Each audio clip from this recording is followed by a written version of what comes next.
Hey guys, welcome back to the channel. I'm Ricky from the Smallest RV Adventures, and this week we're doing some more garage renovations. So stay tuned, check it out.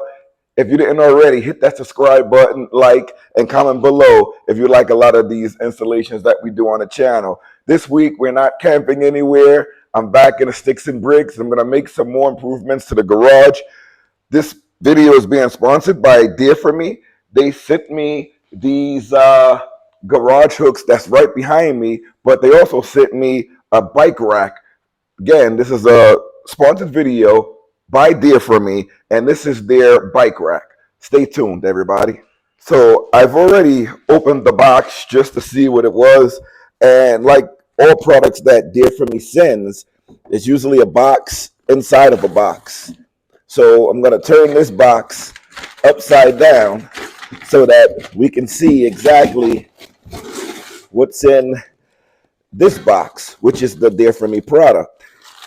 So we have some screws, the hardware, you have the instruction manual, it's written in plain English back in front. We have the bottom wheel support so you don't mess up your garage walls. I mean, the packaging is superb. Let me lift up the box to show you. This same piece was on the bottom. So the packaging is superb. You're going to take that out. And here's your unit. This should be a quick installation. All right, so here's where things get a little tricky when you're installing these things here. So there's going to be no editing in this. I'm just going to show you guys how I'm putting this thing on. No fancy editing here, just like this other channel. But let's see. You have one entry that's going to be here. Oh, this has to come down. Hold on there. You're going to bring that down. And you have this point here. And again, if you put this on wrong, it takes 0 seconds to do it again. It doesn't take that long to do it again. So let me put my washer on that's already supplied. And they do supply you with Allen keys. So it makes it a little easier when you're doing these installations. But if you mess up and you put it on the wrong way, it's not the end of the world. It happens. I've done it multiple times. Well, not with this product, with other products. And all you have to do is do it again. I like to line one up to get it flush in. And then what I like to do before I tighten it all the way up is I get the other end. And again, these are the long screws. You got 2 long screws and 2 short screws. So even if you mess that up, you just do it again one by one. It's not that hard. Not that difficult. And again, like I said, you mess it up, it's not the end of the world. So this is the bottom part on. Now we're going to put on the top part. Now remember, when you're putting this on, it doesn't have to be perfect. You mess up, you do it again. Simple as that.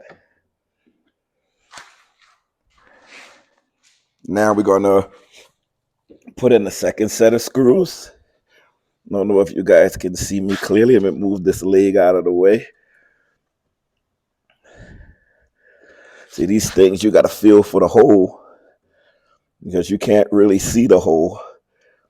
But it lines up really easily, so you don't have to worry. And then once I find the hole, I use the Allen key to tighten it up.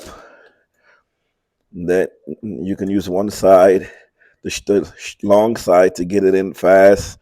And then the short side you use to tighten it up. Yeah, you have more wiggle room with it to tighten it up. And then again for the other side, I'm just going to use the short end. I'll use the long end. See if I can get it in there. It already feels tight. This is the shortest screw. So we have that bit in there. Look at that. We have it in. So let's see how this works. This is it here. Everything is attached. This is where your wheel's gonna go once it's on the wall to hold it in. So let's install it to the wall now.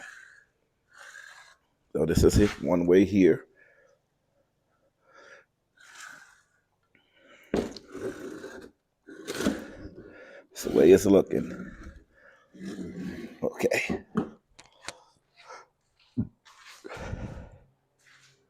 Okay, so now we're gonna make our pilot holes.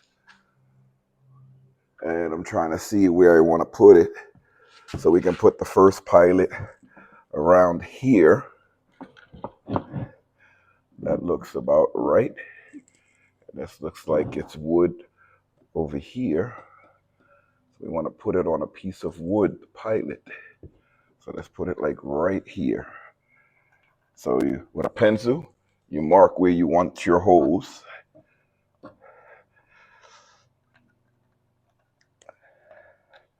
That's what I like to do. And the same thing on the bottom, because you got two sets. You mark on the top and on the bottom where you want your holes.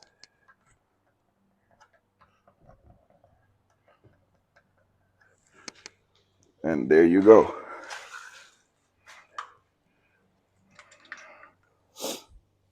I'll give you guys a closer look at this.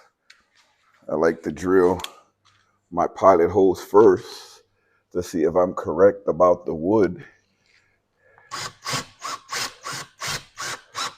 All right, this hole is good. Let's see another hole now. You can feel the stud behind the wall, and that's what we want to feel.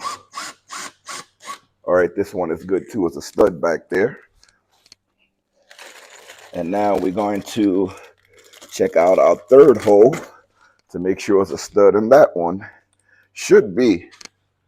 Let's see if there's a stud there. Yes, we have studs. So now, oh shoot, hold on. I put that the wrong way. Take these out of here.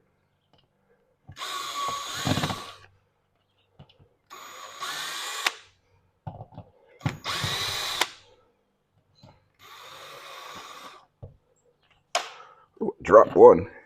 So we have our holes there. So these are your holes, pilot holes. And it comes with these little things here that you can just put into the wall. And once you put these into the wall, this is what your screw is going to go into. So you do 3 of those. Here's your second one.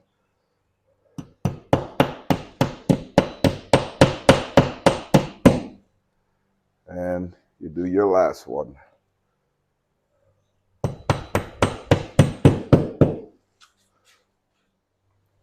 Once you have your pilots installed, you take your drill and you can put the holes.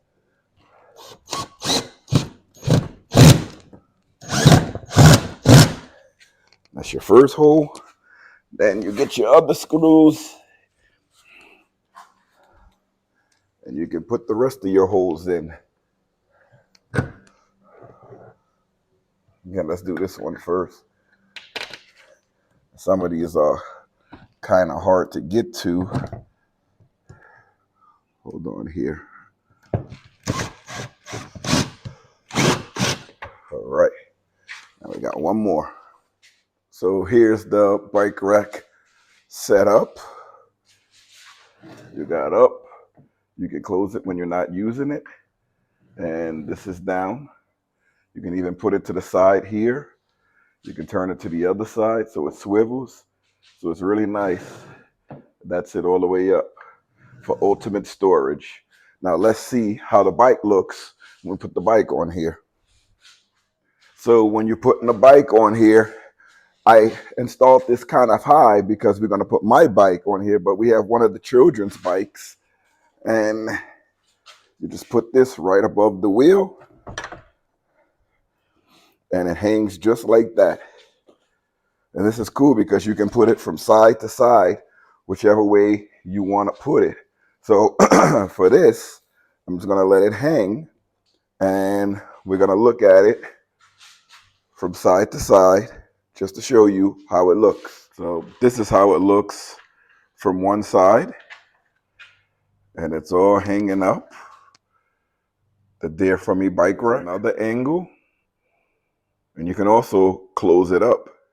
Here's another angle with it on the side. Let's back up as much as we can so we can show you how it looks from the side. You can pretty much put it on any side you want, just like that. Fits really nice.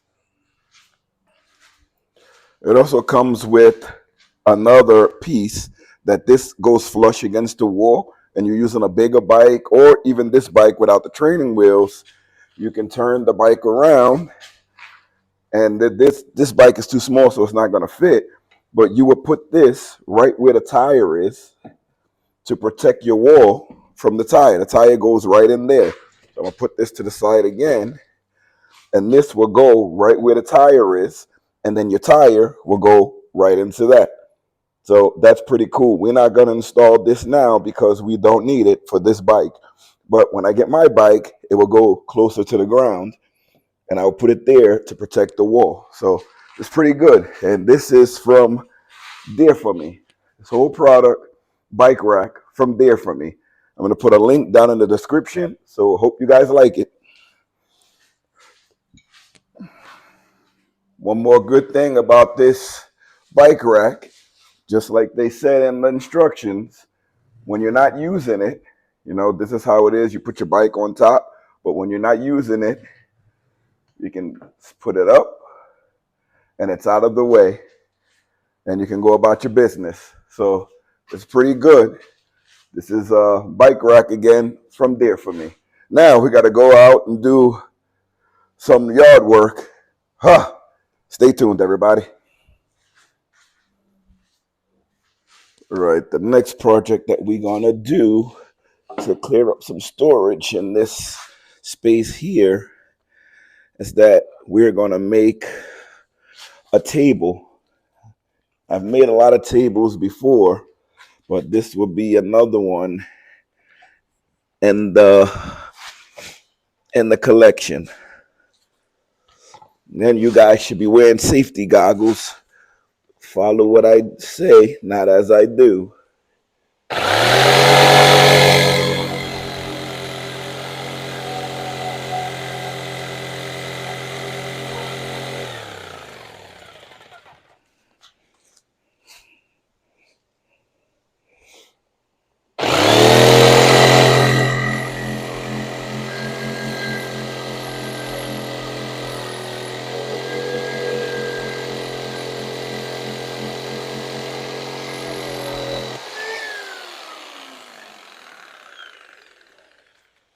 One down, two to go.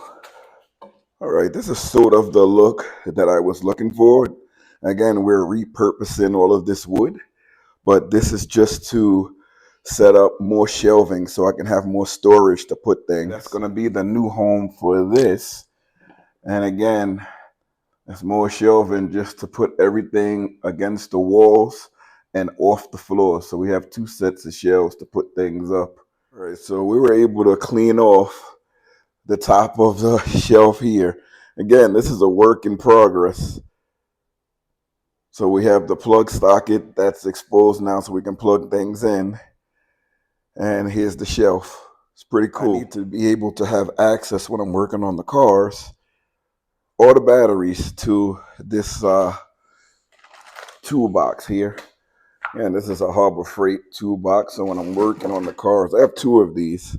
It just makes it easier to get everything in. So there we go. Everything is in there. All right, now we have to throw out some of the garbage. We have a pile of garbage that we have. We had boxes from sponsors that we still had inside of the garage. We had some more boxes inside of the RV. So we got to clear all of those out. Then we got to do some work with the grass. But we have a lot of garbage back there. I'll show you guys a little bit. So let's go to the dump, clean out this garbage. And the dump is the same as the dump that's in the RV park. So let's get to that. All right, this is the familiar path going to the dump. You guys see this part a lot. So I'm going to touch back with you, let you guys see how the dump looks, but it looks just like all the RV parks. This is the basketball court. We're going to come back here later and shoot some hoops. But this is the court here. All right, this is the dump here. And we're going to get back to you after we dump everything in. Garbage to the right, recycling to the left. All right, just like that. Everything is all finished. And we're headed back to the sticks and bricks and finish off some more projects. We have a whole lot of projects, and in the next video you're going to see what this was all for. All right, catch back with you when we get back to the crib. All right, we're back in the sticks and bricks, and what I like to do is when I'm doing the upkeep over here, because we only can do it about once or twice a week, is I like to fill up this small portion here. Well, I mean, once or twice a week is only once a week. And with my new work schedule, I only get 2 days off and sometimes 1 day off. So I don't have that much time to do all of this outside work. And where we store the trailer and have the sticks and bricks, you'll get fined if you don't upkeep the property. And since we're not here all of the time, we have to upkeep it when we're here. So when we go on those long, month-long trips, that's when I retire. We're going to have to hire someone to come in, or we're going to have to cut it really, really low or maintain the property really, really well before we leave out so that everything is maintained. So we don't have to worry about getting fined on the way back. Oh, this thing is spilling. That's why I like doing this out in the street, because the rain will come and just wash all of this stuff away. So what I do here is I fill up this small little one because it's easier to transfer the gasoline into the lawnmower. So I usually do this. I put enough gas in there so that lasts me. And this lawnmower, I had this thing for about 14 years. So it works really, really well. So after I get the lawnmower filled up, I have to do one more thing. Once we fill up the petrol, I come over here, and I don't know if you can see this, but this lawnmower takes 10W30. So I usually add some of my own 10W30. I keep these bottles. I just refill them. I get the big container of oil from like Walmart or some big company store, because you can get a whole big bottle of 10W30. It's like 5 quarts for about $20 or less. And if you buy these small quarts, let's say in an emergency, and you buy this small quart, it's going to cost you about $10. So I'd rather go to Walmart and get the 5 quarts, and it comes out a lot cheaper than just getting the 1 quart. So this bottle is 1 quart. And I save so much money getting the 5 quarts. And you see how fast I filled that up, 10W30. And the way that I know is on the side of the lawnmower, it says 10W30. And then here you go, 10W30.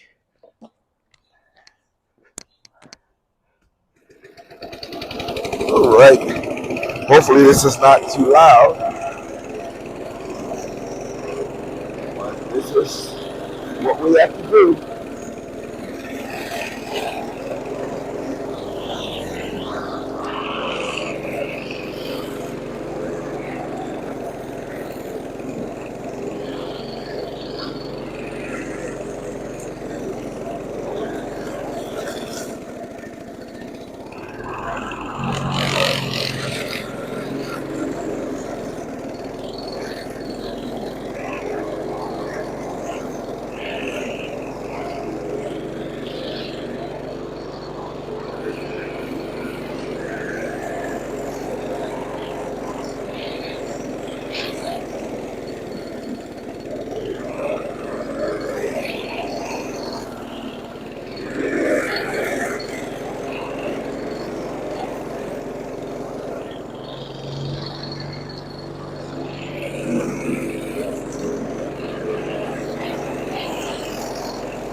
thing is like a jungle back here.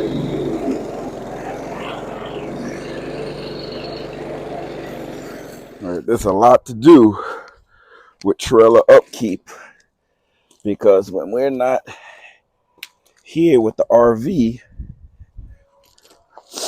this area is all exposed. When the RV is here, it's not that bad. It's not bad at all when the RV is here because nobody can see this.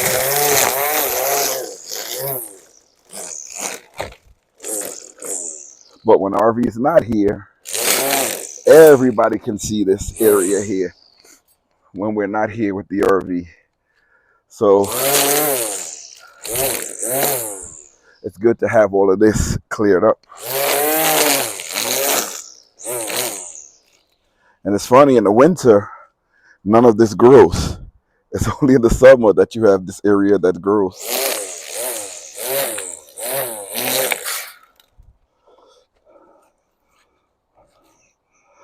And I'm being very careful as I cut because the RV wire is here.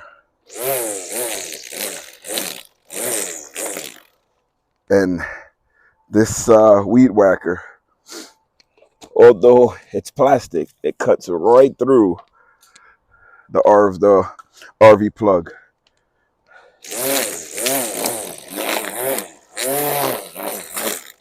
And I believe the low grass also gets rid of ticks. Ticks are not prone to come over here for some reason. Maybe it's because we have this gate up for Mac and the deer can't come over here to bring the ticks. But with the low grass, I notice there's not a lot of ticks. When we go camping and you have that high grass, that's when we see a lot of ticks. So that's what we're doing here. This is just maintenance, RV maintenance, car maintenance, garage maintenance. Now, the sticks and bricks maintenance, the whole big property. So we did most of the back of the property. We did most of the front of the property last week. So this is what we have to do every week, even before we take the RV out, is the maintenance.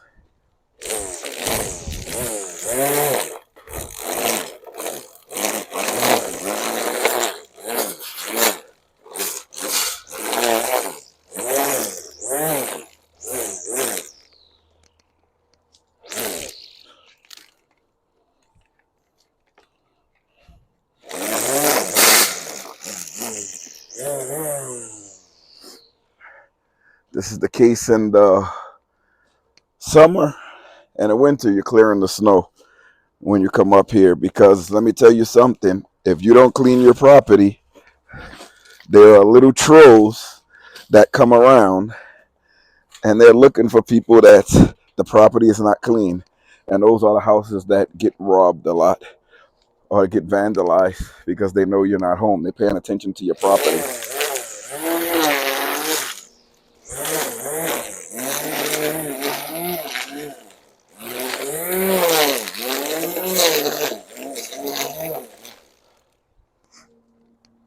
And what's funny, is a lot of times if you interview these people after they get caught, a lot of them say, a lot of law enforcement would ask, why did you target that property? And they'll tell you, it was easy. They scouted out the property and they knew no one was home.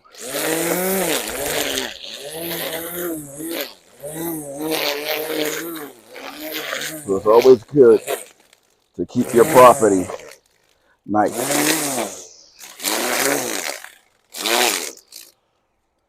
And if you have somebody else do it for you, it's better that you're home while they do it. Once in a while, you can't be home, like if you're traveling, but it's better to have it done when you're home.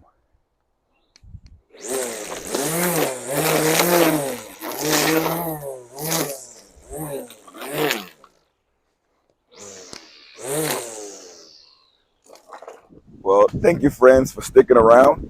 If you stuck around this long, please consider subscribing. Hit the like button, comment below. Check out our Amazon storefront.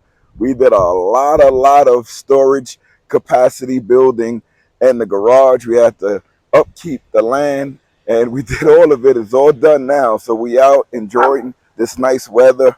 And yes, that's Mac barking. Come on, Mac, stop barking. Stop barking at people. So we're just enjoying this great weather, and we're going to enjoy the day. But remember, guys, we're soon to be going out to other campgrounds all over the U.S., and I want you guys to join those adventures with us.